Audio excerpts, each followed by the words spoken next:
Well,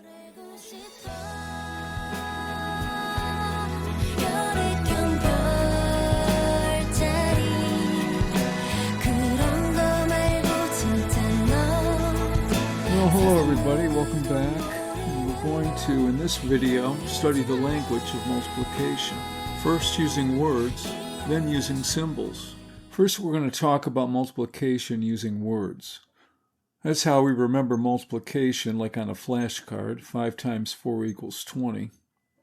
5 times 4 equals 20. I'm sounding like a robot, aren't I? Another way to say it is 5 multiplied by 4 is 20.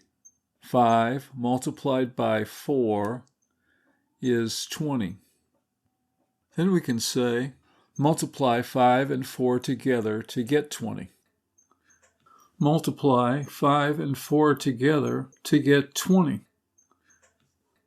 The last way I want to talk about is the product of 5 and 4 is 20. We have a new word there that's called product. And the product is the result of what you get when you multiply things together. In this case, we're multiplying the 5 and the 4, so the product is 20. So let's say it in words. The product of 5 and 4 is 20. Okay, now we're going to show multiplication using symbols. You're familiar with this. 5 times 4 using the flat X. But here's a new way. What's that between the 5 and the 4?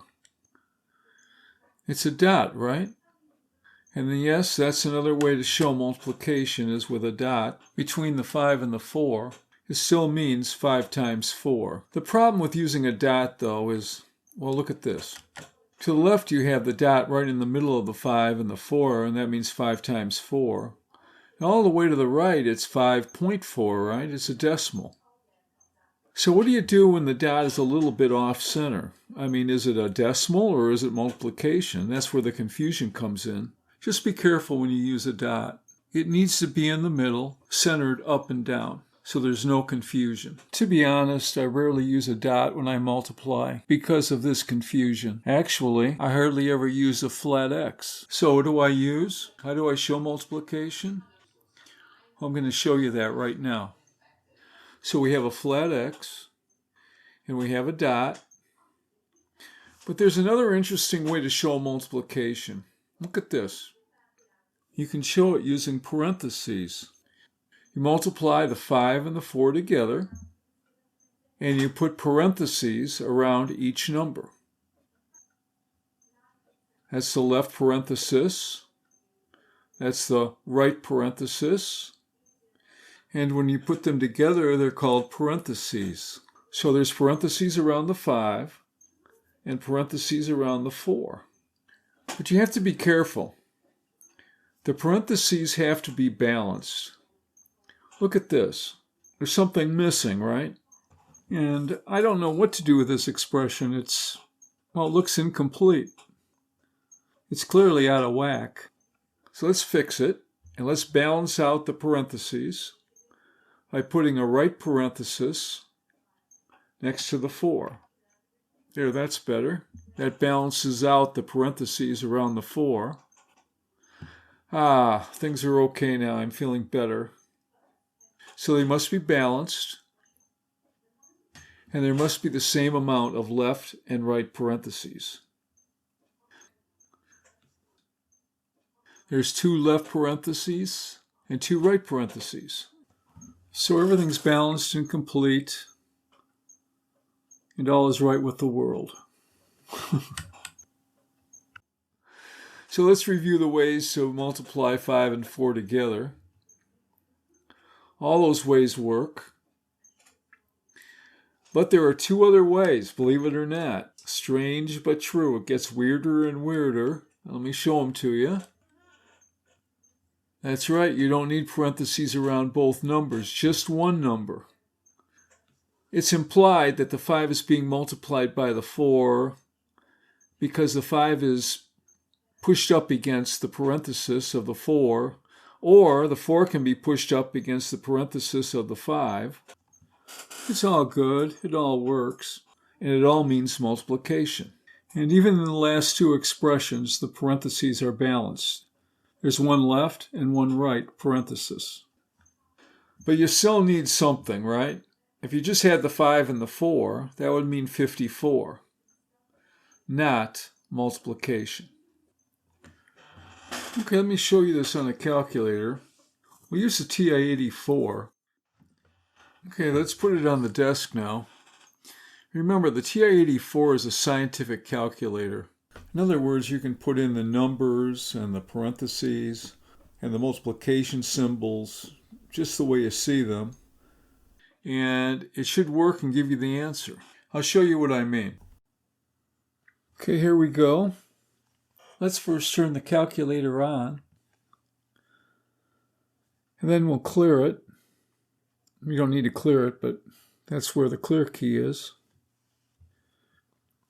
Now let's multiply. So it's going to be 5 times 4. So it's 5.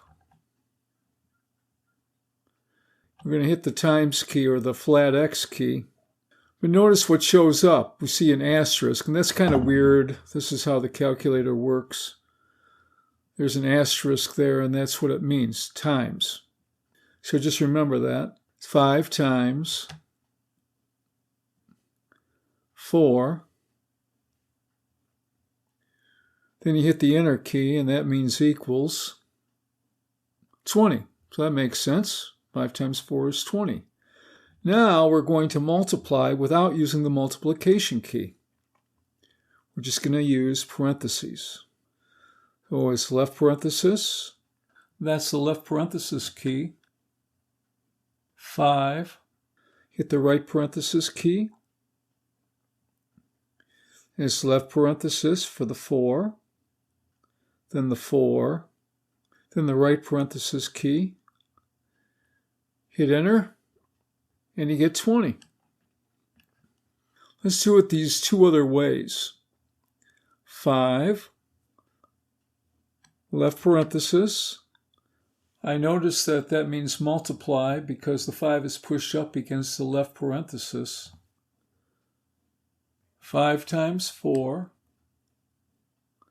right parenthesis. Give me the answer. Hit enter. You got 20.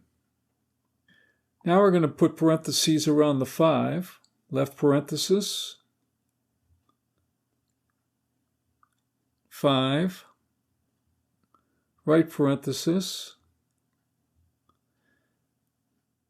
times 4, because the 4 is pushed up against the right parenthesis, so that means times. 5 times 4 equals 20. And that's how we do it. By the way, to shut the calculator off, you hit the second key and the on key. And the second key directs the action to be at the top of the key. So you see where it says off? Since you've hit the second key first, it's going to make the calculator go off instead of on. And that's how you do it. Okay, on to the summary notes, and remember you can stop the video and copy them down. When it comes to multiplication with parentheses, it's going to be really important when we study variables and numbers together in algebra. I can hardly wait for the opportunity to show you how that all works. So take care, everybody. We'll see you at the next video.